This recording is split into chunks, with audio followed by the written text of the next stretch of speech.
سلااوێکی گەرمتان پێشکەش بینەرانی خۆشەویستی بەرنامەی لاپەڕی حوت لا بەرنمەیەکی دیکە و بە چەندین تەوەری دیکە وێڕێ هاوکارانم بووینەوە میوانی ماڵەکانتان هیوادارم کە تا کۆتایی هاوڕێ ئەو بەرنمەیە بن. وڵاتانی ئەندامی یەکێتی ئەوروپا بە مەبەستی بەرەنگار بوونەوەی تروریستە ئیسلامگەراکان دەیانهەوێ هەموو هێزی خۆیان بۆ پشتیوانی لا تونس و لیبی بەکاربێنن. تەنیا شەرتی یاری بۆ ئەم دوو وڵاتەش دامەزراندنی دەوڵەتێکی یەکگرتووی نەتەوەییە لە لیبی بە بۆنەی هێرشی دوو ئیسلامگەرای تون ئاژۆ بۆ مۆزەخانەی نیشتمانی تونس و کوژرانی 23 کەس لە توریست و کارمەندانی ئەو شوێنە یەکێتی ئەوروپا با دەرکردنی ڕاگەیەندراوێک پشتیوانی خۆی بۆ بەرەنگار بوونەوە دژی تۆرۆریزم لەو ناوچەیە ڕاگەیاند. راپۆرتی هاوکارم ببینن دێمەوەلاتان. وڵاتانی ئەندامی یەکێتی ئەوروپا بە مەبەستی بەرەنگاربوونەوەی تێرۆریستە ئیسلامگەراکان دەیانەوێ هەموو هێزی خۆیان بۆ پشتیوانی لە تونس و لیبی بەکاربێنن. تەنیا شەرتی یاری بۆ ئەم دوو وڵاتەش دامەزراندنی دەوڵەتێکی یەکگرتووی نەتەوەییە لە لیبی بە بۆنەی هێرشی دوو ئیسلامگەرای تونداژۆ بۆ مۆزەخانەی نیشتمانی تونس و کوژرانی 23 کەس لە توریست و کارمەندانی ئەو شوێنە یەکێتی ئەوروپا بە دەرکردنی ڕاگەیەندراوێک پشتیوانی خۆی بۆ بەرەنگاربوونەوە دژی تەرۆریزم لەو ناوچەیە ڕاگەیاند. بە پێی هەواڵی هەواڵنێریەکان ئەو دوو هێرشبەرە ئامادەکاری و ڕاهێنانە تەرۆریستیەکانی خۆیان لە پایگای جیهادیەکانی دەوڵەتی ئیسلامی لە لیبی بینیوە. هەر بۆیە لە ڕاگەیەندراوەکەی وڵاتانی ئەندامی یەکێتی ئەوروپا ئاماژە بە ڕۆڵی کاریگەری ئەو وڵاتە واتە لیبی کراوە وەکو کانگای بارهێنان و ڕاهێنانی تەرۆریستە ئیسلام خوازەکان. تۆنداژۆ سوننەکان بە کەڵگوەرگرتن لە دۆخی نائارام و بێئوقرەیی لیبی پایگای جۆراوجۆریان بۆ ڕاهێنان و پەروەردەی تەرۆریست لە شوێنی جۆراوجۆری ئەو وڵاتە پێکێناوە و جیهادیە داعشەکانیان بۆ کردەوەی خۆکوژی و بۆم ڕێژکردن پەروەردە دەکەن. لە ئێستادا زیاتر لە 15 گروپ و کەسایەتی لیبی بە بانگهێشتی بێرناردینۆ لیئۆن نوێنەری تایبەتی سکرتێری گشتی ڕێکخراوی نەتەوەی گرتوەکان لە لیبی لە پێتەختی ئەلجەزایر کۆبوونەتەوە هەتا ڕێگە چارەیەک بۆ قەیرانی ئێستای لیبی بدۆزنەوە. ئەم دانیشتنا لە ڕۆژی سێشەممە 17 مارسەوە بە پشتگیری وڵاتی ئەلجەزایر دەستی کردووە بەکار و هەتا سبەینێ یەکشەممە 22 مارس درێژەی هەیە. سەرۆکایەتی ئەم دانیشتنا لە ئەستۆی عەبدولقادر مەساهل وەزیری کاروباری ڕۆژاوای عەرەبی و ئافریقای ئەلجەزایرە. لە ڕاگەیەندراوی یەکێتی ئەوروپادا بە ئاماژە بە دانیشتنەکە هاتووە ئەگەر وتوێژەکانی ئاشتی بە سەرکەوتووی بە ئەنجام بگا یەکێتی ئەوروپا ئامادەی پشتگیریە لە لیبی و وڵاتانی دیکەی ناوچەکە و هاوپەیمانەکانی دیکەیان لە جیهان. فێدەریکا موگێرینی بەرپرسی سیاسەتی دەرەکی یەکێتی ئەوروپا لەم بارەیەوە وتی ئێمە بۆ یارمەتی ئەو وڵاتانە هەموو توانای خۆمان بەکاردێنین. بەرپرسی سیاسەتی دەرەکی یەکێتی ئەوروپا بە ئاماژە بە هێرشە تەرۆریستەکەی دەوڵەتی ئیسلامی بۆ مۆزەخانەی نیشتمانی تونس ئەوەی وەکو هێرش بۆ ئەوروپا لێکدایەوە وتی لایەنە دژبەرەکانی لیبی دەبێت لەسەر دامەزراندنی دەوڵەتێکی یەکگرتووی نیشتمانی بگەنە ڕێکەوتن. لە لایەکی دیکەوە کارناسان و شارەزایان لەو بڕوایەدان کە بە لە بەرچاوگرتنی درێژە پێدانی شەڕ لە نێوان ئەرتەشی لیبی و میلیشیاکانی فەجری لیبی و درێژەی بۆمبارانی ئاسمانی گەیشتن با ڕێگەچارەیەک بۆ دەربازبوون لە قەیرانی ئێستا لە وڵاتە دژوارە. لیبی لە دوای ڕوخان و کوژرانی موعەممەر قەزافی دیکتاتۆری ئەو وڵاتە لە ساڵی 2011 تووشی نائارامی و شڵەژانی سیاسی بووە. پەرلەمان و دەوڵەتی هەڵبژێردراوی ئەو وڵاتە کە کۆمەلگای نێونەتەوەیی ئەوانی بە فەرمی ناسیوە لە خۆرهەڵاتی ئەو وڵاتەن و ڕکابەری ئەو بە ناوی کۆنگرەی نیشتمانی گشتی و دەوڵەتی پشتیوانەکەی لە ترابلوسی پێتەختی ئەو وڵاتە جێگیر بوونە. ڕاستیەوەیە کە تونس و لیبی بۆیە گرنگن چۆن تەنیا وڵات گەلێک بوون کە دوای سەرکەوتنی شۆڕش و سەرهەڵدانەکانی عەرەبی ئیسلامیەکان لە ئاکامدا شکستیان هێنا و پارلەمانی ئەو وڵاتانە کەوتە دەستی سێکۆلارەکان. ئەوەش دەیتوانی ببێتە نمونەیەک لە پێکەوە ژیانی ئاشتیانە لە نێوان فکر و هزرا جۆراوجۆرەکان. تەنانەت ئەگەر ئەزمموی ئەو دوو وڵاتە سەرکەوتوو بایە دەبوونە نمونە بۆ وڵاتانی دیکەی عەرەبی. بۆیەش هێزا تونڕەوەکان هەوڵیاندا کە بە نانەوەی ئاژاوە ئەو ئەزممونە مێژوویە هەرس بێنن. لە لیبی توانیان کە بە دروستکردنی شەڕی تایەفەیی و ناخۆیی تا ڕادەیەکی زۆر بارودۆخی ئەو وڵاتە بەرەو ئاڵۆزی هەم بدەن. بەڵام لە تونس تا ئەم ڕۆژانە سەقامگیریەکی باشە بوو کە بەداخەوە ئەو کردەوە تروریستیە تا ڕادەیەکی زۆر هەموو جیهانی لەگەڵ شوک بەڕۆڕ کردەوە. ئێستاش لەلایەک بۆ خەڵکی تونس و بۆ هەموو ناوەندە بڕیاردەرەکانی جیهان زۆر گرینگە کە بە هەر شێوەیەک بووە نەهێڵن دیاردەی تروریسمی ئاینی لە وڵاتە تەشەنەکات و پەرە بستێنێت و نەهێڵن ئەزمموی پڕبایەخی تونسیەکان شکست بهێنێت. سەخامگیری لە تونس و شکستی تروریستان دەتوانێت کاریگەری دەرونی و جەماوەری زۆری هەبێت لەسەر وڵاتانی دیکەی ناوچەکە و هاندەری بنیادنانی کۆمەڵگایەکی مەدەنی و سێکۆلار بێت. بۆیە لایەنەکان هەوڵ دەدەن پێش ئەوەی کە هێزێکی وەکو داعش بتوانێت لەو هەرێمە دەسەڵات بگرێت بە زووترین کات دژی ڕاوەستن. ئەوەی سەردەکەون یان نا دەبێت چاوەڕوانی داهاتوو بین.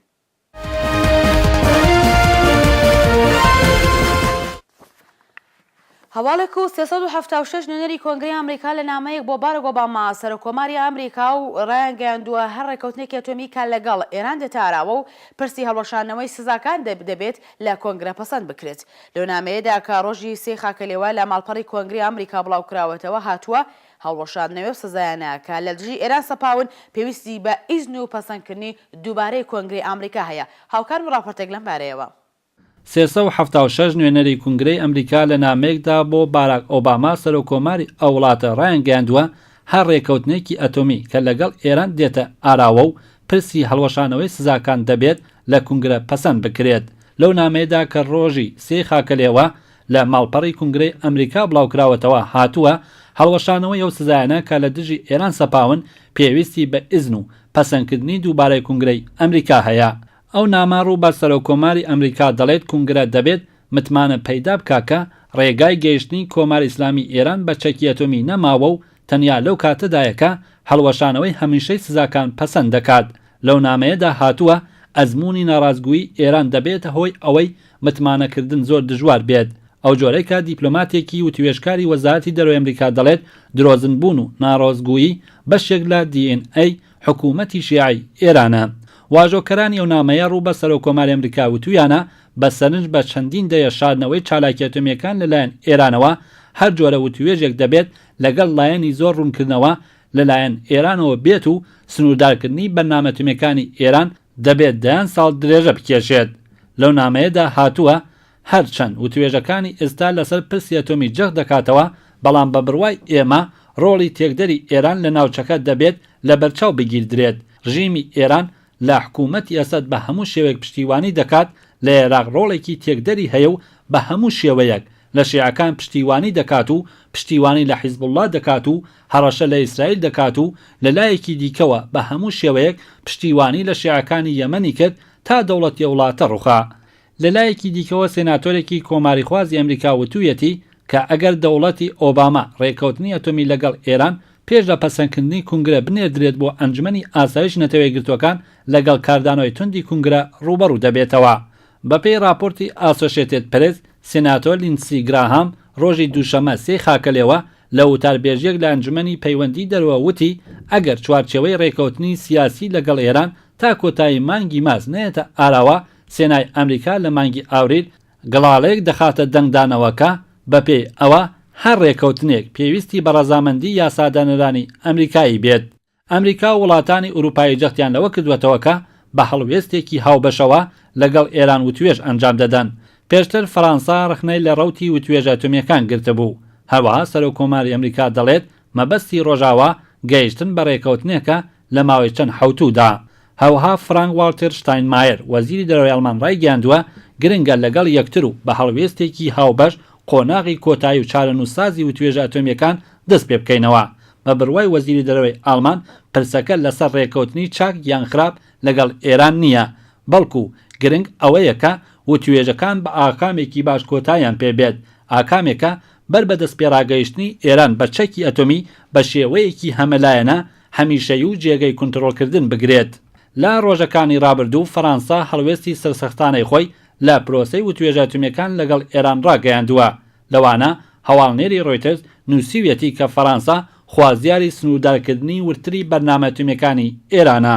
پێشتر جانکری وەزیری دەرەوەی ئەمریکا لەسەر یەکگرتووی و هاو هەڵوێستی زلهێزەکانی جیهان لە بەرامبەر بەرنامە ئەتۆمیەکانی ئێران جەختی کردبووەوە.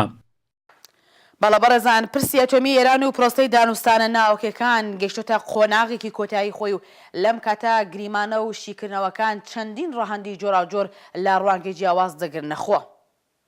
یەکەم سەبارەت بە کابینەی ئۆباما ئەو پرسیارە دێتە پێش کە ئایا ناوبراو دەتوانێت ڕێکەوتنێکی تونند و قایم لەگەڵ ئێران ڕاشە بکات یان دەهەوێت بە وتەی هەندێک لە لایەنە توندڕەوەکانی ئەمریکا تەنیا دەهەوێت بگاتە ڕێکەوتنێکی کۆتایی لەگەڵ کۆماری ئیسلامی و ئامادەیە لەو پێناوە ئیمتیازی بەرچاو بە تاران بدات. بۆ نمونە باسی ئەوە دەکرێت کە ئەمریکا ئامادە بووە ئیجازە بدات ناوەندی فۆردۆ ئیدامە بەکار بدات و کە تەنانەت هەزاران سانتریفیوژ لەوێ کار بکەن.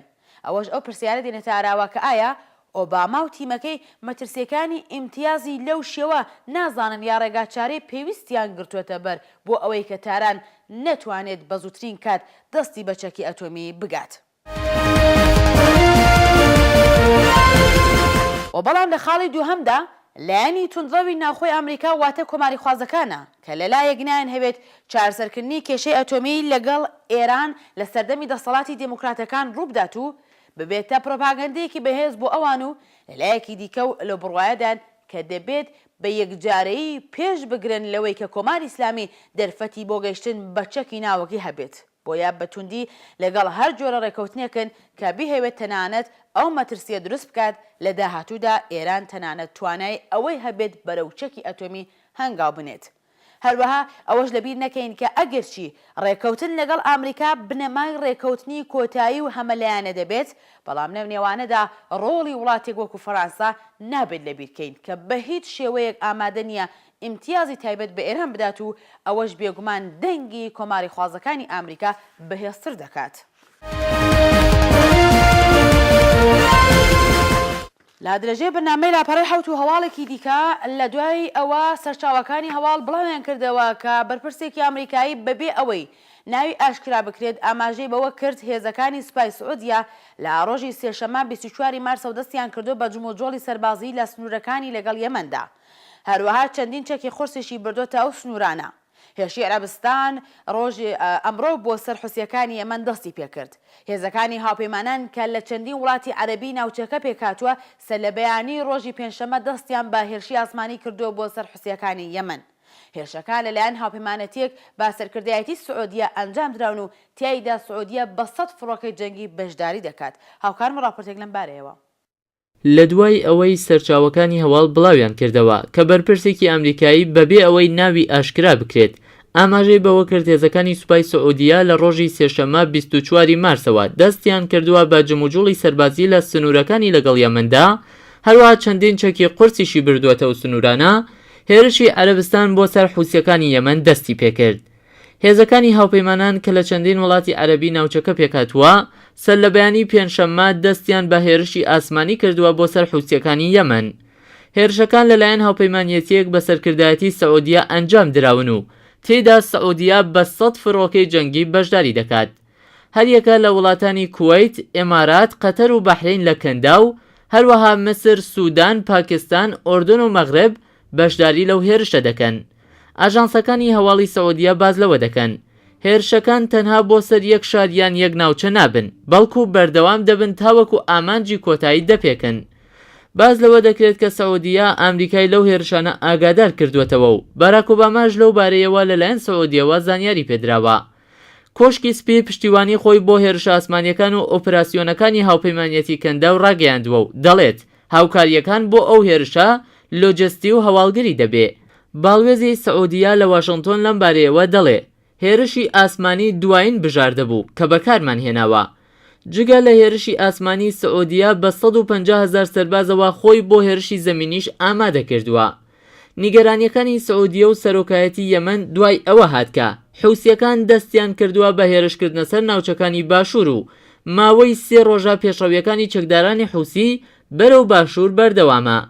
هەروەها عەبدولمەلک حوسی سەرکردەی حوسیەکان لە وتارێکی تەلەڤیزیۆنیدا هەڕەشەی ئەنجامدانی هێرشی فراوانی کرد و ڕایگەیاند ئەوان هێرش دەکەنە سەر عەدەن کە ئێستا بۆتە جێگای مانەوەی سەرۆکی یەمەن. حوسیەکان لە مانگی ڕابردووەوە دەستیان گرتووە بەسەر سەنعای پێتەختی یەمەن و لە کۆی 21 هەرێمی جیاوازی ئەو وڵاتەدا تاوەکو ئێستا 9 هەرێمیان خستوەتە ژێر کۆنتڕۆڵی خۆیانەوە.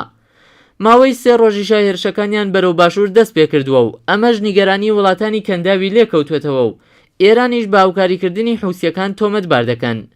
لە پەیوەند لەگەڵ هێرشی عەرەبستان بۆ سەر حوسیەکانی یەمەن و کاردانەوەی ئێران، سەرۆکی کۆمیسیۆنی سیاسەتی دەرەوەی مەجلسی ئێران ڕایگەیاند دووکەڵی ئاگری شەڕ لە یەمەن دەچێتە چاوی سعودیە، داواش دەکات ئۆپراسیۆنی سەربازی لە یەمەن ڕابوەستێت.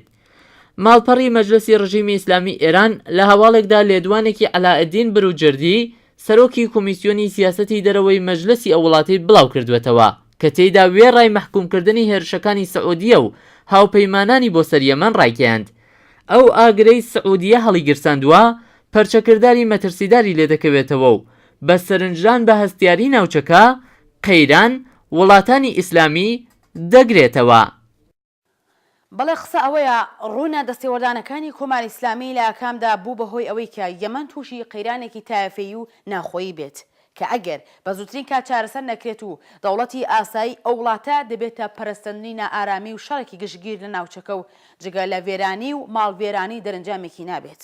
ئەوەش لە کاتێکدایە کە ڕژیمی کۆماری ئیسلامی بەڕستمی دانی بەوە داناوە کە لە عێراق، سووریا و لوبنان بوونی سەربازی هەیە و لە دەرەنجامی دەستێوەردانەکانی کۆماری ئیسلامی تا ئەم ساتە سەدان هەزار بوونەتە قوربانی. لەم نێوانەدا یەمەن بەهۆی ئەوەی کە لە هەرێمی کەنداوەوە ڕاستەوخۆ لەگەڵ عەرەبستان و ناڕاستەوخۆ لەگەڵ وڵاتانی دیکەی کەندا و پەیوەندی جوغرافیایی و کولتوری هەیە، بۆ کۆماری ئیسلامی گرنگی تایبەتی هەیە. ئەگەرچی پێشتر تاران لە ڕێگای یەمەن و تەرۆریستانی سربەخۆی لەو وڵاتە ئاژاوەیەکی خوێنینی خۆڵقاند بوو، بەڵام ڕەنگە کەس چاوەڕوانی ئەوە نەبوو کە بەو شێوە یەمەن تووشی ڕووخان بێت و ملیشیاکانی حوسی بە یارمەتی ئێران دەسەڵات بگرنە دەست و دەوڵەتی یاسایی ئەو وڵاتە بڕوخێنن. سەیلەوەدایە ئێستا کە حوسیەکان بە یارمەتی کۆماری ئیسلامی یەمەنیان لەگەڵ ئەو قەیرانە بەرەو ڕوو کردووە و وڵاتانی عەرەبی بەخواستی سەرۆکۆماری یاسایی ئەو وڵاتە دەستیان کردووە بە سەرکوتی ئاژاوە گێڕان، کۆماری ئیسلامی ئێران دەستی کردووە بە ئیدانەکردن و باز لە چارەسەری دیپلۆماتیک دەکات. بەڵام تا پێش ئەوەی کە لایەنی بەرامبەریش بێتە ناو هاوکێشەکان، تاران باسی چارەسەری دیپلۆماتیکی نەدەکرد و بە تەواوەتی هێزەوە پاڵپشتی لە حوسیەکان دەکرد. بە هەر شێوە زۆرێک لە کارناسان لەو باوەڕەدان کە قەیرانی یەمەن لە ڕاستیدا شەڕی ڕوونی نێوان ئێران و عەرەبستانە و کە بێگومان کۆماری ئیسلامی و پاوانخوازیەکانی ڕۆڵی سەرەکی هەبوو و هەیە لەو کێبڕکەیەدا.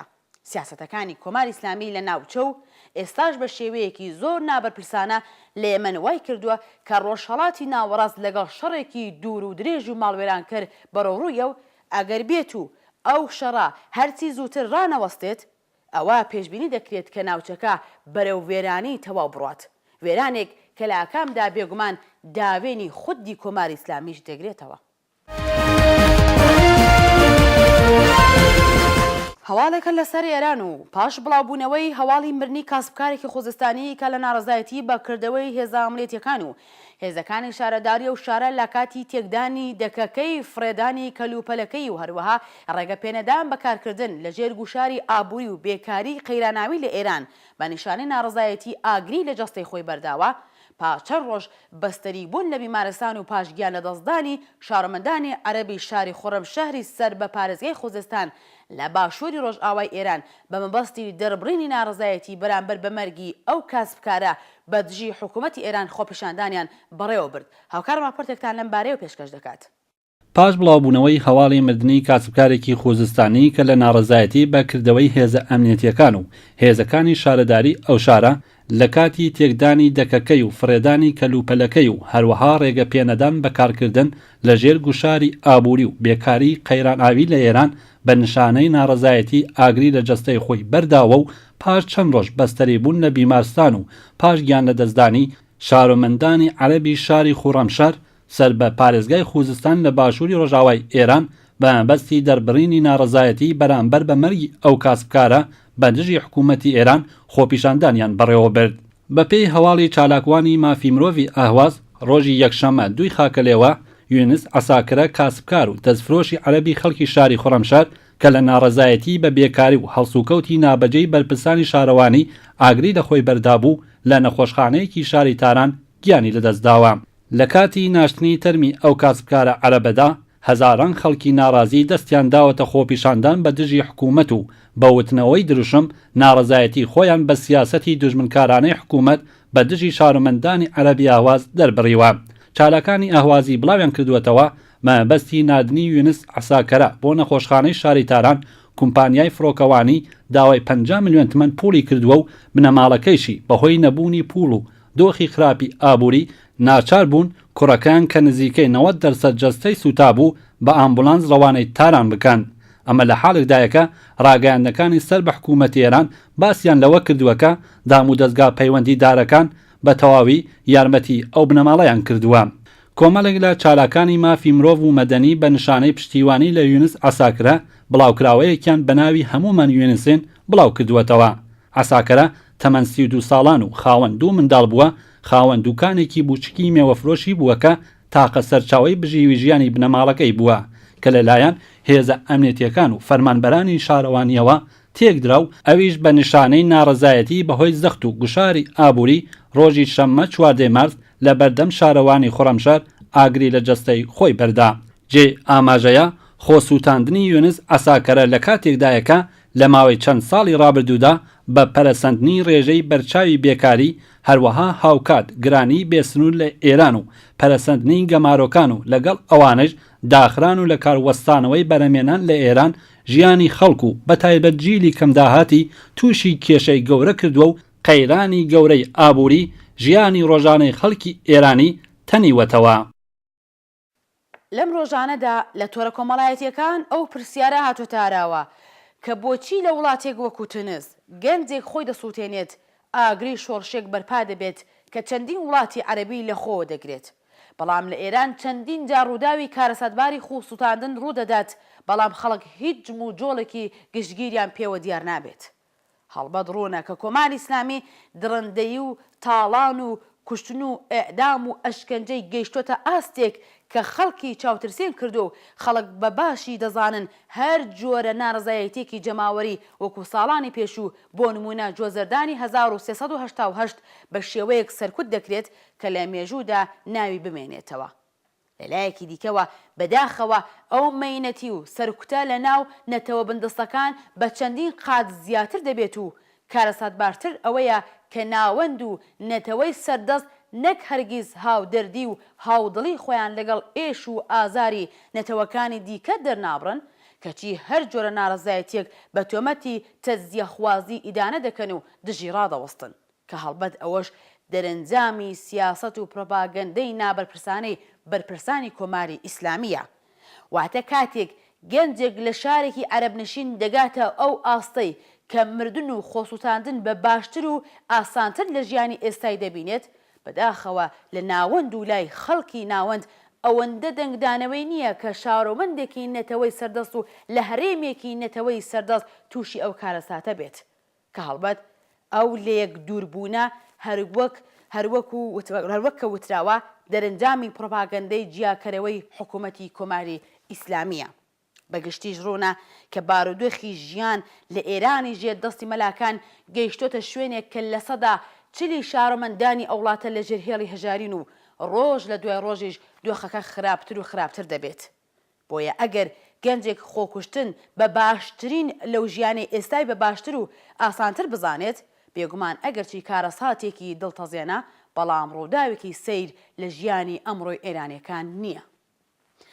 بەڵە خۆشەویستان ئەمەش دوایین بەرگەی بەرنامەکەمان و تا بەرنامەیەکی دیکە کاتخۆش.